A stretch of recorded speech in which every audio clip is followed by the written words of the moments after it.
introductions en bourse peuvent donner lieu à des phénomènes d'engouement de la part des investisseurs qui, ex post, peuvent paraître excessifs. Il est intéressant de s'interroger sur les motivations de ces derniers. Neupan, Podial et Tapa proposent dans un article paru dans le Journal of Banking and Finance un éclairage nouveau de la question, qui met en évidence des comportements différents entre les investisseurs institutionnels et le public. Pour ce faire, ils exploitent les particularités du cadre institutionnel indien. Les exigences en matière d'information préalable y sont particulièrement rigoureuses suite à la grande crise financière de 2007-2008.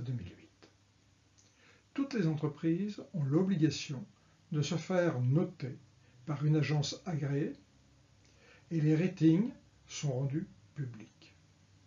La symétrie initiale d'information se trouve ainsi réduite entre les diverses classes d'investisseurs.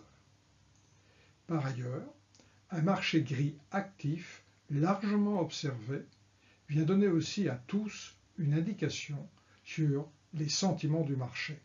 Pour les auteurs, ce cadre unique institutionnel permet d'observer la participation des investisseurs institutionnels et individuels et de voir comment ils prennent en compte une information librement disponible à la fois sur le sentiment du marché et sur la qualité de la firme introduite. Cette étude permet d'observer la réaction de chacun.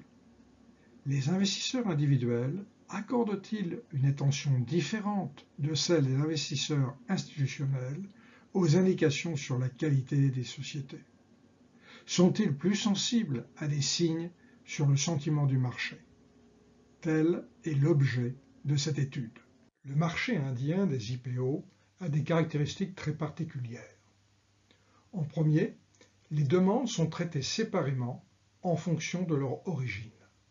Investisseurs institutionnels qualifiés, banques, fonds mutuels, compagnies d'assurance enregistrés en tant que tels. Investisseurs individuels, dont la demande doit être inférieure à 200 000 roupies, c'est-à-dire au cours d'aujourd'hui environ 2 700 €, et autres investisseurs. Les premiers représentent 50% du marché, les seconds 35% et les troisièmes 15%.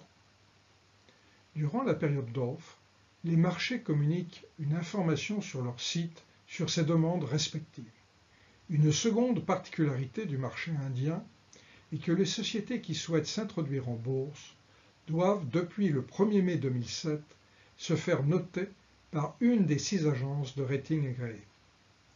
L'évaluation porte sur les fondamentaux de l'entreprise et couvre 6 domaines: position concurrentielle, risques et perspectives, situation financière, qualité du management, gouvernance et risques juridiques. Elle se traduit par une note finale pouvant prendre des valeurs comprises entre 1 et 5. Enfin, il existe un marché gris actif du titre entre quelques jours avant le jour d'ouverture de la souscription et le jour d'introduction. Un courtier peut proposer d'acheter ou de vendre le titre qui serait reçu lors de l'introduction à un prix égal au prix d'offre retenu. Prix encore inconnu, seule une fourchette est alors publiée par l'entreprise. Prix majoré d'un premium. C'est ce premium qui fait l'objet d'une cotation en roupies et dont le cours est publié par les principaux courtiers. L'indicateur retenu est ici le premium coté à la clôture de l'offre et exprimé en pourcentage. Il existe une abondante littérature financière qui montre que les investisseurs institutionnels participent plus aux IPO de bonne qualité et moins aux autres. Ils exploiteraient ainsi leur expertise dans l'analyse des titres, laissant les investisseurs individuels plus sensibles aux sentiments dominants du marché. Dans le cas indien, la symétrie d'information est plus réduite. Directement, parce que les notations sont publiées, et indirectement, parce que les demandes de chaque catégorie d'investisseurs sont connues des autres. Néanmoins, il se peut que les investisseurs individuels ignorent cette information publique et surréagissent au sentiment dominant du marché. D'où l'hypothèse 1 retenue par les auteurs. Comme il est général de le supposer, Nepal, Podial et Thapa retiennent comme seconde hypothèse que les investisseurs institutionnels, qui disposent par ailleurs de grandes capacités d'analyse, sont plus sensibles à la qualité des fondamentaux des firmes introduites qu'aux seules indications de sentiment du marché tout entier. À la suite de Derrien, voir son article publié en 2005, les auteurs reprennent l'hypothèse que la participation des investisseurs individuels, guidés essentiellement par le sentiment du marché, a un effet positif sur le prix d'offre et le rendement initial le jour de l'introduction, mais un effet négatif correctif sur la rentabilité à plus long terme du titre, par exemple à un an. Si les investisseurs individuels sont principalement sensibles au sentiment du marché et tiennent insuffisamment compte de la qualité des firmes, cette dernière sera moins bien reflétée dans le prix d'offre et donc affectera peu le rendement initial. En revanche, elle ne manquera pas d'apparaître par la suite et affectera la correction d'évaluation à terme. Telle est la quatrième et dernière hypothèse testée par les auteurs. Sur la période juin 2007-décembre 2011, Nepal, Podial et Thapa ont réussi à rassembler des données concernant 172 introductions sur les bourses de Bombay et Mumbai.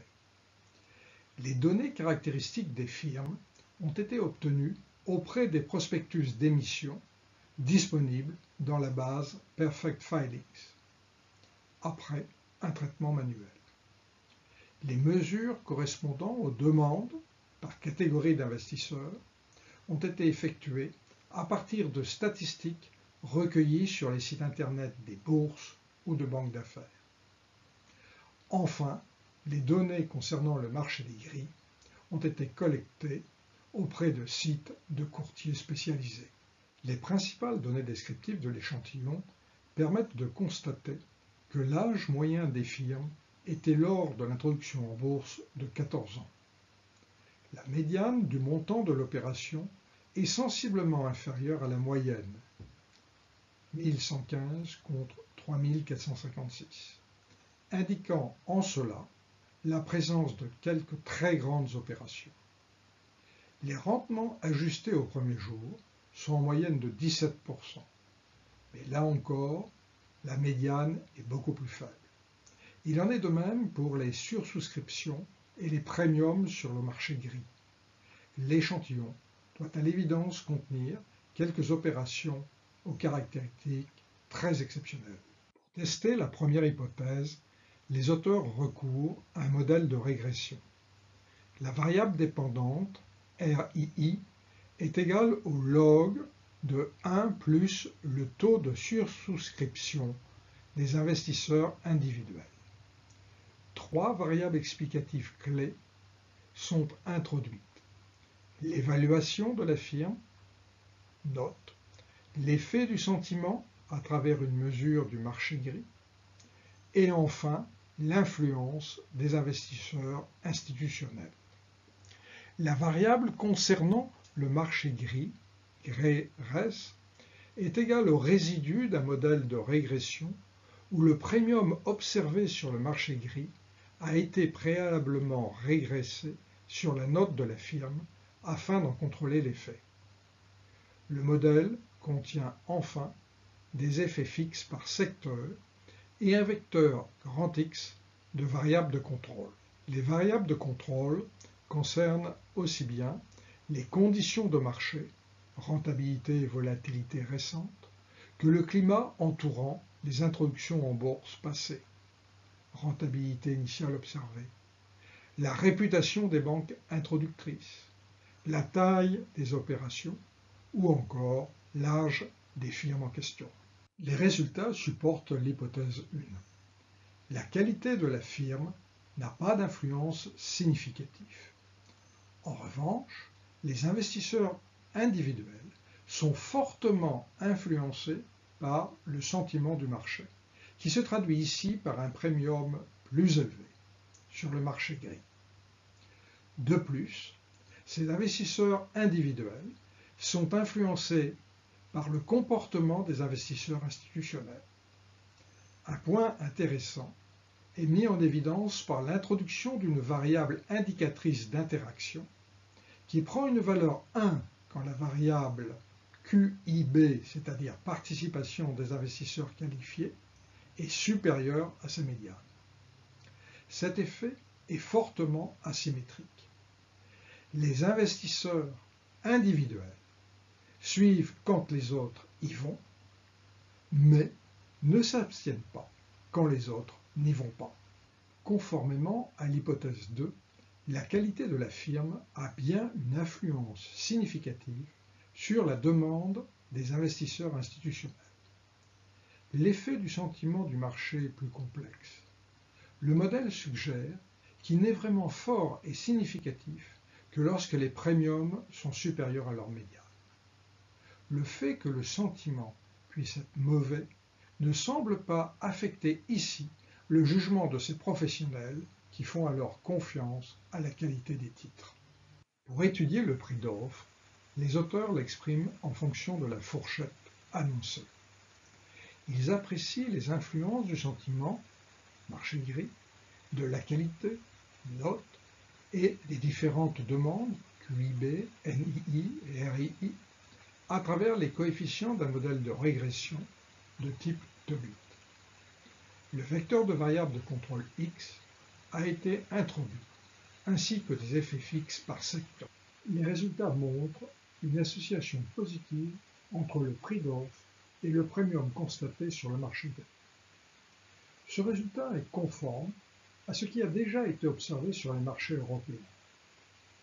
Ce résultat est robuste et résiste à l'inclusion des variables de demande naturellement positivement associées. Demande des investisseurs qualifiés, demande des autres investisseurs, demande des investisseurs individuels. Enfin, relevons l'absence d'association avec la variable de qualité de la firme.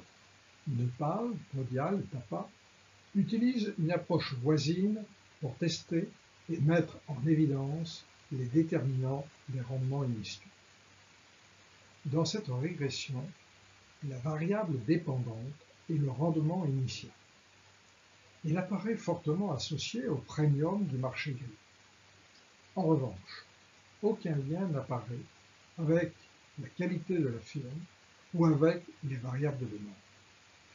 À lui seul, le marché gris démontre une aptitude à anticiper le niveau du prix d'offre à venir.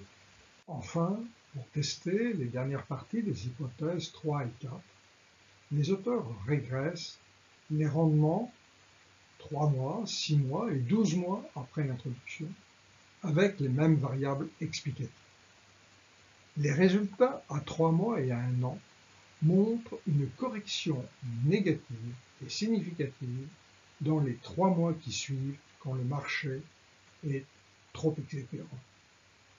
À l'opposé, une association positive et significative apparaît avec la variable note qui mesure la qualité de la firme.